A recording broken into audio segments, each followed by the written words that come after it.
अगर आप बिल्कुल ही बिगिनर हो क्रिप्टो करेंसी के बारे में या फिर आपको पता ही नहीं है कि क्रिप्टो करेंसी क्या होता है और इसमें कैसे इन्वेस्ट करके आप ढेर सारे पैसे कमा सकते हो, तो आज मैं आपके साथ कुल 5 बुक्स की डिटेल समरी देने वाला हूं, जिससे कि आप बिल्कुल ही एब्सोल्यूट बिगिनर से एडवांस ट्रेडर और इन्वेस्टर बन जाएंगे। और वीडियो खत्म होने तक आपको इतनी नॉलेज मिल जाएगी जो आपको पेड कोर्सेज से भी नहीं मिलती है। ये वीडियो एक कंप्लीट कोर्स है क्रिप्टो करेंसी के इन्वेस्टमेंट में मास्टर बनने के लिए। और जिन बुक्स की मैं समरी आपके साथ शेयर करने जा रहा हूं वो है क्रिप्टो करेंसी मास्टर बंडल, जिसे लिखा है मार्टिन क्वेस्ट ने। मार्टिन क्वेस्ट एक expert crypto currency investor and trader है और एक कमाल के ऑथर हैं। इनकी कोई भी पिक्चर्स आपको इंटरनेट पे नहीं मिलेंगी, जिसका ये भी मतलब है कि ये बिल्कुल ही आउट ऑफ रीच है, क्योंकि ये फोकस्ड है सिर्फ और सिर्फ क्रिप्टो करेंसी में इन्वेस्ट करने में और लोगों को ट्रेन करने में। और इस वीडियो के पार्ट्स इस मास्टर बंडल के कंटेंट की तरह ही 5 पार्ट्स में डिवाइडेड है। पहला बुक है the art of hodling, a beginner's guide to cryptocurrency trading and investing. दूसरा बुक है द क्रिप्टो माइनिंग माइंडसेट। तीसरा है the ICO approach, a beginner's guide to understanding cryptocurrency ICO. चौथा book है cryptocurrency 101, your guide to understanding how to trade bitcoins, altcoins and other online currencies. पांचवा book है blockchain dynamics, a quick beginner's guide on understanding foundation of bitcoin and other crypto currencies. I think ऐसा YouTube पे पहली बार हुआ होगा जहां पर आपको 5 बुक्स की समरी को एक कंप्लीट कोर्स में कन्वर्ट कर दिया गया है। इसीलिए मेरा रिक्वेस्ट आपसे यही है कि आप इस वीडियो को एक बार पूरा देख जरूर लीजिए। अगर आपके पास टाइम कम है तो आप इस वीडियो की स्पीड भी बढ़ा सकते हैं 1.25x या फिर 1.5x, लेकिन आप मेक श्योर करिए कि इस वीडियो को बिल्कुल अंत तक देखिए मैक्सिमम लर्निंग के लिए। इंडिया में फाइनेंशियल एजुकेशन की बहुत ज्यादा कमी है और मेरा गोल इस चैनल से यही है कि मैं 10,000 लोगों की लाइफ चेंज करूं, उन्हें फाइनेंशियल फ्रीडम अचीव करने में हेल्प करूं। मेरा सपना यही है कि इंडिया पूरे विश्व का सबसे सक्सेसफुल देश बने। और आज के इस वीडियो से मैं एक कदम और आगे बढ़ रहा हूं देश के लिए और अपने देशवासियों के लिए। तो नमस्ते दोस्तों, आप सभी का स्वागत है बुक पिलो यूट्यूब चैनल पर, जहां पर हर संडे आपको मिलते हैं high quality book summaries. Book number 1, जिसे हम पार्ट 1 भी कह सकते हैं, the art of hodling, a beginner's guide to cryptocurrency trading and investing. सबसे पहले जानते हैं कि ये हॉडलिंग क्या होता है। आपने होल्डिंग सुना होगा, जिसका मतलब होता है कि किसी भी चीज को होल्ड करके रखना, जैसे कि शेयर्स या कोई भी कमोडिटी जैसे गोल्ड, जिसे कुछ साल के बाद आप उसे ज्यादा प्राइस में बेच सके। एक्चुअली हॉडलिंग एक स्पेलिंग मिस्टेक है। 2013 में बिटकॉइन टॉक फोरम, जो एक ऑनलाइन कम्युनिटी है जहां पर लोग बिटकॉइंस के रिलेटेड इंफॉर्मेशन शेयर करते हैं, वहां एक गेम क्यूबी नाम का एक मेंबर ने गलती से ये लिख दिया था आई एम हॉडलिंग, जिसका ये मतलब है कि आई एम होल्डिंग। वो ये कहना चाहते थे कि नो मैटर मार्केट कितना भी ऊपर नीचे जाए, मैं अपने बिटकॉइंस को होल्ड करके रखूंगा, उसे बेचूंगा नहीं। और ये छोटा सा मिस्टेक बहुतों के नजर में आ गया। उसके बाद ट्रेडर्स और इन्वेस्टर्स हॉडलिंग टर्म का इस्तेमाल करने लगे। और इस स्पेसिफिक वीडियो से मेरा गोल यही रहेगा कि आप ज्यादा से ज्यादा नॉलेज गेन कर सकें, जिससे कि आप ज्यादा पैसे भी कमा सके क्रिप्टो करेंसी से। क्रिप्टो करेंसी के बारे में डिटेल में समझने से पहले ब्रीफ में समझते हैं कि इसकी शुरुआत कहां से हुई थी और आज क्रिप्टो करेंसी का क्या डिमांड है पूरी दुनिया में। ये सब की शुरुआत हुई थी 1990s में। एक अमेरिकन क्रिप्टोग्राफर डेविड चॉम ने पहली बार एक ऑनलाइन मनी क्रिएट किया था नेदरलैंड्स में, जिसका नाम था डीजी कैश, यानी डिजिटल कैश। उस वक्त क्योंकि इंटरनेट का राइज बहुत फास्ट हो रहा था, तो डीजी कैश की पॉपुलैरिटी भी पूरी दुनिया में फैल रही थी। ये इतना न्यूज में आ गया कि माइक्रोसॉफ्ट कॉर्पोरेशन ने डेविड चॉम को $180 मिलियन का ऑफर दिया, क्योंकि उन्हें ये करेंसी खरीदनी थी। और उनका प्लान ये था कि दुनिया में जितने भी विंडोज ऑपरेटिंग सिस्टम है वहां पे ये डीजी कैश को प्लेस कर देंगे, जिससे बोथ कस्टमर्स और कंपनी को फायदा मिले। लेकिन डेविड चॉम ने इस ऑफर को रिजेक्ट कर दिया। और ऑथर मार्टिन ये कहते हैं कि ये बहुत बड़ी गलती थी डेविड की, जिस कारण 1998 में डीजी कैश कंपनी ने ये डिक्लेयर कर दिया कि वो अब बैंकरप्ट हो चुकी है, यानी इनकी कंपनी डूब गई थी। तो ऐसे हुआ था first generation of crypto currency का एंड। लेकिन इससे बहुत सारे लोगों को बहुत कुछ सीखने को मिला और साथ ही second generation of cryptocurrency की शुरुआत हो चुकी थी। अब दुनिया ऑल्टरनेटिव पेमेंट सोल्यूशन के बारे में फोकस कर रही थी और बहुत सारे कंपनीज में एक कंपनी जिसने सबको पीछे छोड़ दिया वो था पेपाल, जिसके वन ऑफ द फाउंडर्स हैं इलॉन मस्क। पेपाल इसीलिए स्टैंड आउट किया क्योंकि ये बहुत ही सिंपल प्रोसेस था एक बायर और सेलर के बीच में ट्रांजैक्शंस का, और इसका सीमलेस ट्रांसफर सिस्टम की वजह से ये आज भी मार्केट में है और करोड़ों लोग इसे आज भी यूज करते हैं। 2008 के मार्केट क्रैश के बाद बहुत सारी इकोनॉमीज के लिए ये एक वेकअप कॉल था कि अब हमें ओल्ड फॉर्म ऑफ पेमेंट जो हम बैंक्स के थ्रू करते हैं उस पर रिलाई नहीं कर सकते, क्योंकि बहुत बार बस कुछ ग्रुप ऑफ पीपल के गलत डिसीजन की वजह से हम अपने पैसे गंवा सकते हैं। 2009 में एक अनजान पर्सन या कई सारे ग्रुप ऑफ पर्सन ने सतोशी नाकामोटो के नाम के द्वारा एक व्हाइट पेपर पब्लिश किया गया जो मार्केट में पूरी तरीके से फैल गया था। इस व्यक्ति या ग्रुप ऑफ व्यक्ति ने एक नए टेक्नोलॉजी को लॉन्च किया जो डिसेंट्रलाइज फॉर्म में थी, जिसे हम ब्लॉकचेन कहते हैं आज। ब्लॉकचेन के साथ ही साथ सतोशी नाकामोटो ने एक सबसे फेमस क्रिप्टो करेंसी जिसे हम आज बिटकॉइन के नाम से जानते हैं वो भी लॉन्च किया। 9 फरवरी 2011 में एक बिटकॉइन का प्राइस था $1 और आज इसका प्राइस ऑलमोस्ट है $45,000। ये प्राइस मैं 18 मई 2021 की प्राइस आपके साथ शेयर कर रहा हूँ। इसका पीक $60,000 तक भी गया है। अगर इंडियन रुपीस में कन्वर्ट करें तो आज एक बिटकॉइन इंडिया में ऑलमोस्ट 32,84,956 रुपीस का है। अब आपके मन में ये सवाल आ रहा होगा कि ब्लॉकचेन क्या होता है। ब्लॉकचेन बेसिकली 2 वर्ड से बना है, ब्लॉक एंड चेन। ब्लॉक आपके क्रिप्टो करेंसी के डेटा को स्टोर करता है और चेन का मतलब है जब कोई 2 ब्लॉक्स या कई सारे ब्लॉक्स एक दूसरे से कनेक्टेड रहे, उसे ब्लॉकचेन कहते हैं। अगर इसे मैं आपको और इजी वर्ड में समझाऊं तो बेसिकली ब्लॉकचेन डिसेंट्रलाइज तरीके से काम करता है जो कि पुराने डेटाबेस टेक्नोलॉजी से ज्यादा सिक्योर है। जैसे हम फेसबुक यूज करते हैं तो फेसबुक के पास हमारी सारी डेटा कलेक्टेड है। अगर हम गूगल यूज करते हैं तो उनके पास भी हमारी डेटाज हैं, जैसे कि हमारा नाम, एज, जेंडर, लोकेशन और भी कई सारी चीजें उनके पास हैं। लेकिन ब्लॉकचेन में क्या होता है कि इसका कोई भी सेंट्रलाइज अथॉरिटी नहीं होता है, जिससे कि ऐसा कोई भी अथॉरिटी नहीं है जो आपके डेटा को स्टोर कर सके। इससे जब भी आप क्रिप्टो करेंसी में किसी के साथ ट्रांजेक्शन करते हैं तो कोई मिडिल मैन नहीं रहता है इसके अंदर। जैसे फॉर एग्जाम्पल अगर आप अमेजोन से कुछ ऑर्डर करते हो तो जब आप पैसे पे करते हो तो वो पैसे आपके बैंक के थ्रू सेलर के अकाउंट में चले जाता है, यानी यहाँ आपका bank as a middle man काम कर रहा है। और इस ट्रांजैक्शंस को सही तरीके से एग्जीक्यूट करने के लिए आपको अपने बैंक के सिस्टम पे रिलाई करना पड़ेगा, लेकिन यही चीज ब्लॉकचेन में नहीं होती है। इसमें आप डायरेक्टली किसी के साथ ट्रांजैक्शंस कर सकते हैं और आपको बैंकिंग सिस्टम और सर्वर्स पे रिलाई करने की जरूरत नहीं है। 2009 के बाद ब्लॉकचेन और बिटकॉइंस बहुत ज्यादा पॉपुलर हो गया। इससे और भी बहुत सारे क्रिप्टो करेंसी मार्केट में आ गए। अगर आज की बात करें तो 4,000 से ज्यादा क्रिप्टो करेंसीज अवेलेबल है मार्केट में, जिनका मार्केट कैपिटलाइजेशन $2 ट्रिलियन से भी ज्यादा है। अब शायद आप मुझे ये क्वेश्चन कर सकते हैं कि बिटकॉइन तो बहुत फेमस है और इसके बारे में सबने कभी ना कभी सुना ही होगा, और कोई ऐसा क्रिप्टो करेंसी है जिसका एग्जांपल मैं आपके साथ शेयर कर सकूं जिससे कि आपका कॉन्सेप्ट और क्लियर हो जाए। तो चलिए हम second biggest crypto currency Ethereum के बारे में कुछ सीखते हैं। इथेरियम, जिसे कॉमनली ईथर कहते हैं, ये एक ओपन सोर्स ब्लॉकचेन प्लेटफॉर्म है जिसमें आप प्रोग्रामिंग लैंग्वेज से ब्लॉकचेन एप्स बना सकते हैं। ये भी डिसेंट्रलाइज्ड एप्स होती हैं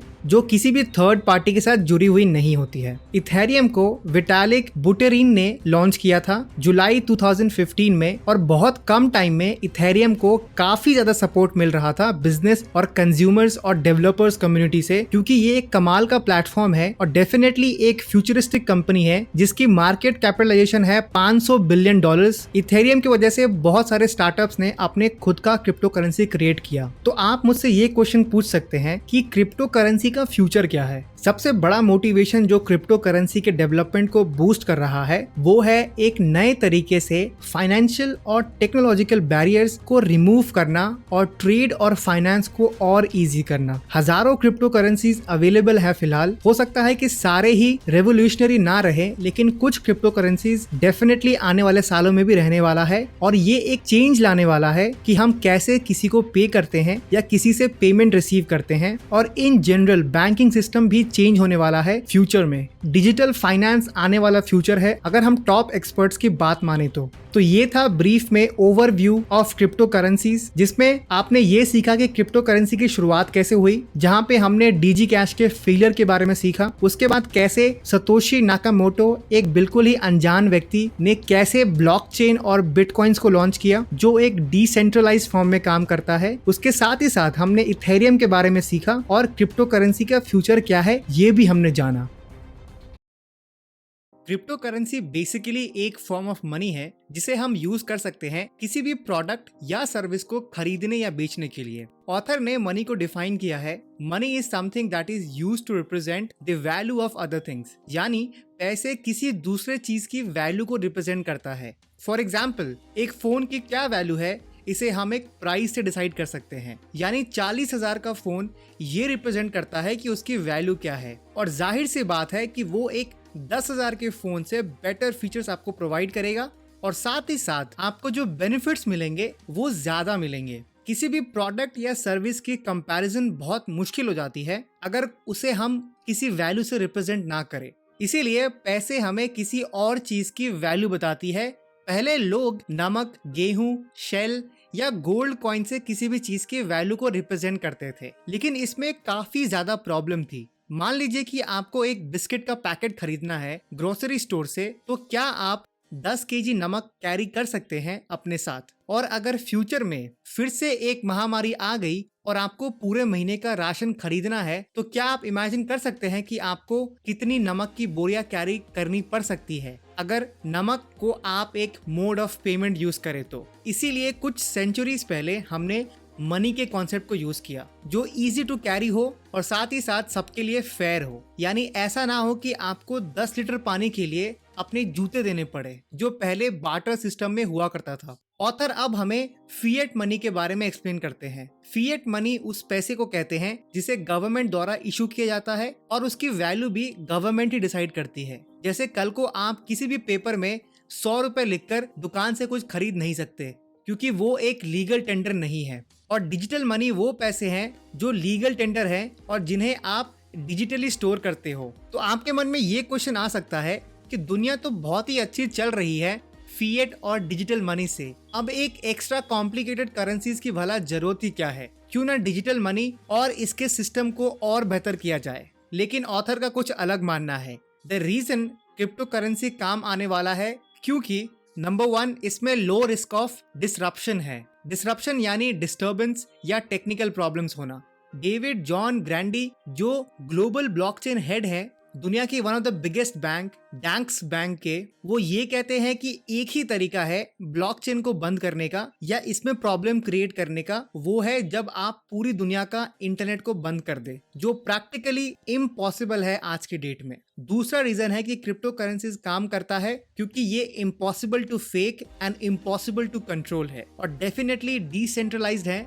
जिस कारण आने वाले टाइम में आप भी इसे यूज करने वाले हो। अब इस बुक यानी पार्ट 1 के सबसे इम्पोर्टेंट सेक्शन में आते हैं जो है crypto currency pre holding strategies, यानी क्रिप्टो करेंसी में इन्वेस्ट करने से पहले आपको कुछ चीजें करनी होंगी जिससे कि आप ज्यादा से ज्यादा आपको रिटर्न मिले। 2 स्ट्रैटेजी है क्रिप्टो करेंसी में इन्वेस्ट करने की। पहला है लॉन्ग टर्म अप्रोच और दूसरा है short term approach. Long term में आप अपने क्रिप्टो करेंसी को 1 साल या उससे अधिक टाइम तक होल्ड करके रखते हैं। वही शॉर्ट टर्म में, जिसे ट्रेडिंग कहते हैं, उसमें आप एक दिन या विद इन हफ्ते या शॉर्ट पीरियड ऑफ टाइम में आप अपने क्रिप्टो करेंसीज को बेच देते हैं। दोनों के अपने फायदे और नुकसान हैं, लेकिन इस बुक में लॉन्ग टर्म अप्रोच पर ज्यादा फोकस किया गया है क्योंकि शॉर्ट टर्म अप्रोच में आपको हमेशा ज्यादा इन्वॉल्व रहना पड़ेगा और अपना काफी टाइम देना पड़ सकता है। लेकिन लॉन्ग टर्म के लिए आप मेहनत इन्वेस्ट करने से पहले करते हैं और फिर बस नॉर्मली चेक करते हैं और अपडेट लेते रहते हैं। प्री होल्डिंग स्ट्रैटेजी नंबर 1 या फिर जिसे हम कह सकते हैं प्री होल्डिंग स्ट्रैटेजी नंबर 1, वो है आस्क योरसेल्फ व्हाई। ऑथर आपसे सबसे पहले इस स्ट्रैटेजी को फॉलो करने के लिए कहते हैं जिसमें आपको अपने आप से ये पूछना है कि आपको क्रिप्टो करेंसी में क्यों इन्वेस्ट करना है। और भी तरीके हैं पैसे इन्वेस्ट करने के लिए, जैसे कि स्टॉक्स, प्रॉपर्टीज या नए बिजनेस में इन्वेस्ट करना।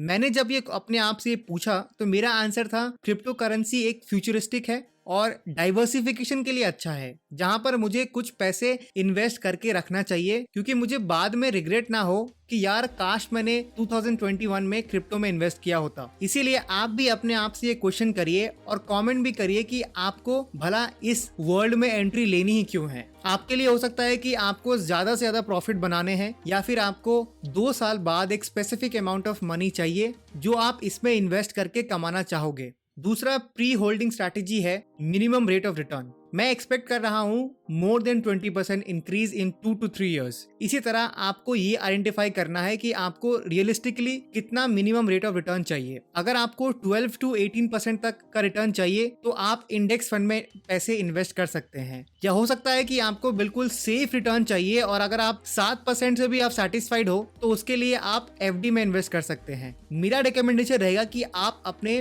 पैसों को डाइवर्सिफाई करें, जहां मैक्सिमम पैसे इंडेक्स फंड में, फिर स्टॉक्स में, फिर एफडीज या बॉन्ड या ई गोल्ड में, और उसके बाद जो कुछ पैसे बच गए हैं उसे आप क्रिप्टो में इन्वेस्ट करिए। तीसरा प्री होल्डिंग स्ट्रैटेजी है रिस्क एपेटाइट। क्रिप्टो करेंसी में उतने ही पैसे इन्वेस्ट करिए जो अगर बिल्कुल ही जीरो हो जाए तो भी आपके फाइनेंशियल लाइफ में कोई दिक्कत ना आए। चौथा प्री होल्डिंग स्ट्रैटेजी है रीड व्हाइट पेपर्स। वीडियो की शुरुआत में मैंने व्हाइट पेपर का जिक्र किया था। बेसिकली इसे ICO कहते हैं, इनिशियल कॉइन ऑफरिंग, जो बिल्कुल सिमिलर है IPO से, यानी इनिशियल पब्लिक ऑफरिंग। कोई भी क्रिप्टो करेंसी मार्केट में लॉन्च होने से पहले एक स्टेटमेंट जारी करती है और एक इनिशियल ऑफर के साथ मार्केट में एंट्री लेती है, जिससे कि वो अपने फंड को रेज कर सके। और एक ICO में ये फॉलोइंग पॉइंट्स होनी ही चाहिए, यानी उनका विजन, वो किस तरीके की टेक्नोलॉजी को यूज करते हैं, उनका USP क्या है और वो कैसे अपने टोकन को डिस्ट्रीब्यूट करेंगे ICO सब्सक्राइबर के साथ, उनकी टीम कैसी है और लिस्ट ऑफ एक्टिविटीज क्या क्या करनी पड़ेंगी इसे लेने से पहले, और भी बहुत सारी डिटेल्स आप पढ़ सकते हैं। अगर प्री होल्डिंग स्ट्रैटेजी को समराइज करें तो आपको अपना वाई जानना जरूरी है, मिनिमम रेट ऑफ रिटर्न जो आप एक्सपेक्ट कर रहे हो वो भी जानना इंपॉर्टेंट है, और आप कितना रिस्क ले सकते हैं, और एंड में आपको ऑथर ने कहा है कि आपको व्हाइट पेपर्स रीड करना है जो बेसिकली है ICO। ये है इंपॉर्टेंट चेकलिस्ट जो हर किसी को करना चाहिए क्रिप्टो में इन्वेस्ट करने से पहले। तो अब हम आते हैं प्रैक्टिकलिटी पे, यानी क्रिप्टो करेंसी होल्डिंग स्ट्रैटेजीज। जब आपने थोड़ा बहुत रिसर्च कर लिया क्रिप्टो करेंसी के बारे में तो अब हम सीखने वाले हैं मैक्सिमम रिटर्न कैसे अचीव करें। स्ट्रैटेजी नंबर 1 है use the minimum expected return to choose your crypto currencies. मान लेते हैं कि आपने 3 क्रिप्टो करेंसीज को चूज किया, बिटकॉइन, इथेरियम और लिटकॉइन, जिनका एवरेज एनुअल रिटर्न है 30%, 20% एंड 25%। और एग्जाम्पल के तौर में मान लीजिए हम ये मान लेते हैं कि आपका एक्सपेक्टेड रिटर्न है 18%। तो अब आप बताइए कि इन 3 क्रिप्टो करेंसीज में से आपको कौन से में अपने पैसे इन्वेस्ट करने चाहिए, क्या वो बिटकॉइन है या इथेरियम है या लिटकॉइन, क्योंकि आप देख सकते हो कि इनका जो एनुअल रिटर्न है वो है 30%, 20% एंड 25%। मैक्सिमम लोग ऑफ कोर्स बिटकॉइन के बारे में सोचेंगे, जैसे मैंने भी सोचा था, लेकिन ऑथर ये कहते हैं कि हम सिर्फ एनुअल एवरेज रिटर्न के आधार पर ये डिसाइड नहीं कर सकते हैं कि हमें कौन सी क्रिप्टो करेंसी में इन्वेस्ट करना है। हमें कुछ सॉलिड प्रूफ चाहिए जिससे कि हमारे पैसे सेफ रहें और ग्रो भी करें, और हमारा जो गोल है वो भी हम अचीव कर सके बड़े आराम से। ऑथर कहते हैं to optimize your chances of being able to achieve your minimum required rate of return, you will need to choose investment whose most conservative estimate or forecasted future returns equals or exceed your minimum। Simple शब्दों में author ये कहना चाहते हैं कि आप अपने minimum expected return अपने इन्वेस्टमेंट पे अचीव करने के लिए उस क्रिप्टो करेंसी में इन्वेस्ट करें जिसका बहुत ही कंजर्वेटिव तरीके से फ्यूचर एस्टिमेट किया गया हो और जो आपके एक्सपेक्टेड रिटर्न से मैच करता हो या उससे ज्यादा हो। और इस कंजर्वेटिव तरीके से एस्टिमेट करने के लिए हमें स्टैंडर्ड डेविएशन का यूज करना पड़ेगा। मान लेते हैं कि computed standard deviation bitcoin, Ethereum, Litecoin का है 15%, 3% एंड 7%। ये फिगर क्या कहता है भला? बेसिकली 15% स्टैंडर्ड डेविएशन बिटकॉइन का ये कहता है उसका जो एवरेज एनुअल रिटर्न हमने देखा 30% था, तो वो नेक्स्ट ईयर या तो वो 30% माइनस 15% यानी 15% लो हिट करेगा, या 30% plus 50% equals to 45% high hit करेगा। यानी बिटकॉइन इस एस्टिमेट से या तो 15% तक लो आएगा या फिर 45% तक हाई जाएगा। तो आपके एक्सपेक्टेड रिटर्न्स थे 18% और बिटकॉइन का सबसे लो एक्सपेक्टेड रिटर्न होने वाला है 15%। तो आपको बिटकॉइन में इन्वेस्ट नहीं करना चाहिए। उसी तरह अगर हम इथेरियम और लिटकॉइन का स्टैंडर्ड डेविएशन को देखें जो 3% और 7% था, तो इसका कैलकुलेशन कुछ इस प्रकार का होगा। इथेरियम में एवरेज एनुअल रिटर्न था 20%, स्टैंडर्ड डेविएशन था 3% का, तो लो पॉइंट होगा 17% या हाई पॉइंट होगा 23%। लिटकॉइन में एवरेज एनुअल रिटर्न था 25% का, स्टैंडर्ड डेविएशन है 7% का। तो ये लो पॉइंट हिट कर सकता है 18% तक का, या हाई पॉइंट हिट करेगा 32% का। अगर इन तीनों का लोएस्ट पॉइंट कंपेयर करें तो सबसे ज्यादा लो है बिटकॉइन का, उसके बाद है इथेरियम का, और सबसे बेहतर है लिटकॉइन का जो है 18%, जो आपके एक्सपेक्टेड रिटर्न से मैच भी करता है। स्टैंडर्ड डेविएशन का यूज करना बहुत ही ज्यादा क्रूशियल है आपके बेहतर रिटर्न दिलाने में। तो ये था strategy number 1, crypto currency holding strategy, जिसमें आप मिनिमम एक्सपेक्टेड रिटर्न से ये डिसाइड करते हो कि कौन सी क्रिप्टो करेंसी में आपको इन्वेस्ट करना है। दूसरा स्ट्रैटेजी है क्रिप्टो करेंसी होल्डिंग का डाइवर्सिफिकेशन। जैसा कि मैंने आपको पहले ही सजेस्ट किया था कि आपको डाइवर्सिफाई करना है अपनी इन्वेस्टमेंट, यानी सारे पैसे क्रिप्टो करेंसी में इन्वेस्ट करना स्मार्ट डिसीजन नहीं है, क्योंकि अगर हम बिटकॉइन, इथेरियम, लिटकॉइन या कोई भी ऑल्ट कॉइन में इन्वेस्ट करते हैं तो ये सारे ही same class of financial asset में आते हैं, जिसे हम क्रिप्टो करेंसी कहते हैं। और इसके चांसेस काफी हाई है कि अगर कुछ भी प्रॉब्लम आती है क्रिप्टो करेंसी में, या फिर इलान मस्क ने कुछ ऐसा ट्वीट कर दिया बिटकॉइन के बारे में, तो इसका इम्पैक्ट सेम फाइनेंशियल एसेट पे पड़ता है, यानी क्रिप्टो करेंसी पे। और जो भी क्रिप्टो करेंसी में आपने इन्वेस्ट किया है उन सब की वैल्यू एक साथ कम हो जाती है या फिर एक साथ बढ़ जाती है। इसीलिए सेफ साइड के लिए हमेशा आपको डाइवर्सिफाई करना चाहिए अपने पैसों को। स्ट्रैटेजी नंबर 3 जो सबसे इंपॉर्टेंट स्ट्रैटेजी है वो है कॉस्ट एवरेजिंग मेथड का। ये बहुत ही कमाल की स्ट्रैटेजी है, इवन अगर मार्केट प्राइस ड्रॉप कर जाए क्रिप्टो करेंसी में। तो चलिए सीखते हैं कैसे कॉस्ट एवरेजिंग काम करता है। कॉस्ट एवरेजिंग एक मेथड है इन्वेस्टिंग में, जहां पर आप ज्यादा यूनिट खरीदते हो किसी भी फाइनेंशियल एसेट का, चाहे वो क्रिप्टो करेंसीज हो, बॉन्ड्स हो, स्टॉक्स हो, जब भी उनका मार्केट डाउन हो।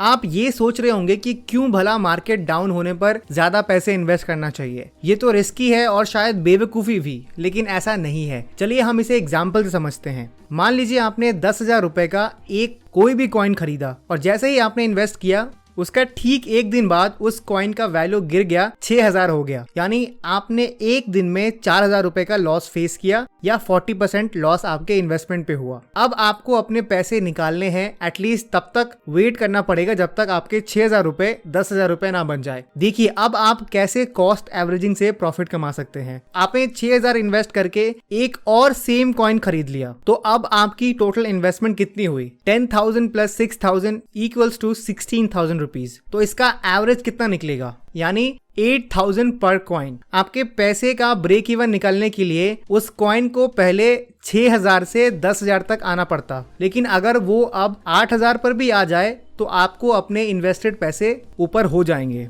और अगर मार्केट ने अच्छा परफॉर्म किया और उस कॉइन का वैल्यू अगर फिर से 10,000 रुपए हो जाए, तो आपके पास 2 कॉइन्स है, यानी आपके 2 कॉइन्स का वैल्यू हो जाएगा 20,000 रुपए, और आपने इन्वेस्ट किया है 16,000। तो आप यहाँ पर 4,000 रुपए का प्रॉफिट कमा सकते हो कॉस्ट एवरेजिंग मेथड से। तो अब आते हैं पार्ट 1 के कंक्लूजन में, यानी book 1 the art of holding, जिसका मतलब है होल्डिंग, जहां पर आप अपने इन्वेस्टमेंट को बाय और होल्ड करते हो लॉन्ग टर्म के लिए। इसमें कोई भी दो राय नहीं है कि आने वाले फ्यूचर में क्रिप्टो करेंसी एक इवोल्यूशन ला सकता है फाइनेंशियल सिस्टम में, और हमें इस अपॉर्चुनिटी का फायदा उठाना चाहिए, जिसके लिए हमें स्मार्ट वर्क और साथ ही साथ सेल्फ डिसिप्लिन होना पड़ेगा, जहां पर आपको अपने इमोशंस को कंट्रोल करना सबसे ज्यादा जरूरी है अगर आपको सक्सेसफुली पैसे बनाने हैं क्रिप्टो करेंसी को होल्ड करके। अगर हम रिकैप करें तो आज हम सभी ने ये सीखा क्रिप्टो करेंसी के हिस्ट्री के बारे में। उसके बाद हमने सीखा कि होल्डिंग टर्म एक स्पेलिंग मिस्टेक है होल्डिंग का, जिसका मतलब होता है कि आपको क्रिप्टो करेंसी को होल्ड करके रखना है। सक्सेसफुली होल्ड करने के लिए 2 सबसे जरूरी फेज हैं। पहला है प्री होल्डिंग फेज एंड दूसरा है actual holding phase. Pre holding phase में क्रिप्टो करेंसी की दुनिया में एंटर करने से पहले हम सबसे पहले अपना इन्वेस्टमेंट गोल और पर्पस डिसाइड करते हैं कि हमें इसमें एंट्री क्यों लेना है। तो आप प्लीज कमेंट करके मुझे ये बताइए कि क्यों आप क्रिप्टो करेंसी का ये कोर्स देख रहे हो और आपको क्यों एंटर होना है क्रिप्टो करेंसी की दुनिया में। उसके बाद आपको एक minimum rate of return estimate करना होगा जो आपको अचीव करना है क्रिप्टो में इन्वेस्ट करके। अपना रिस्क एनालिसिस करना भी बहुत ज्यादा जरूरी है और व्हाइट पेपर्स यानी ICO को भी पढ़े, जिससे कि आप नए कॉइन्स उनके इनिशियल स्टेज में खरीद सके और ज्यादा प्रॉफिट बुक कर सके। क्रिप्टो होल्डिंग स्ट्रैटेजी में हमने सीखा number 1, use minimum expected return to choose your crypto currencies, यानी स्टैंडर्ड डेविएशन को यूज करके हमें उस क्रिप्टो करेंसी को चूज करना चाहिए जो हमारे एक्सपेक्टेड रिटर्न से मैच करता हो। नंबर 2 स्ट्रैटेजी है डाइवर्सिफिकेशन, जो मैं इस वीडियो में आपको बार बार कहता आ रहा हूं कि अपने सारे पैसे क्रिप्टो करेंसी में ना इन्वेस्ट करें, बल्कि अपने पैसे को डाइवर्सिफाई करें। तीसरा है कॉस्ट एवरेजिंग मेथड के बारे में हमने सीखा, जहां पर अगर मार्केट फॉल हो रहा है तो वहां पे आप कैसे अपना प्रॉफिट बुक कर सकते हैं और इन्वेस्ट करके। तो ये था part 1 of crypto currency course. Next part में आप और चीजें सीखेंगे और डिटेल में सीखेंगे। उम्मीद करता हूं कि आप इस सीरीज के सारे वीडियोस देखेंगे, क्योंकि मैं पूरी कोशिश करूंगा कि कॉम्प्लेक्स चीजों को आपके साथ बिल्कुल सिंपल वर्ड्स में आपको डिटेल में समझाऊं। सब्सक्राइब करके बेल आइकन दबा दीजिए, जिससे नेक्स्ट वीडियो का नोटिफिकेशन आपको मिल जाए और आप सबसे पहले वो वीडियो देख सको। मेरा गोल इस चैनल से यही है कि मैं 10,000 लोगों की हेल्प करूं उन्हें फाइनेंशियली फ्रीडम अचीव करने में। तो मिलते हैं नेक्स्ट वीडियो में, तब तक के लिए कीप रीडिंग, कीप ग्रोइंग।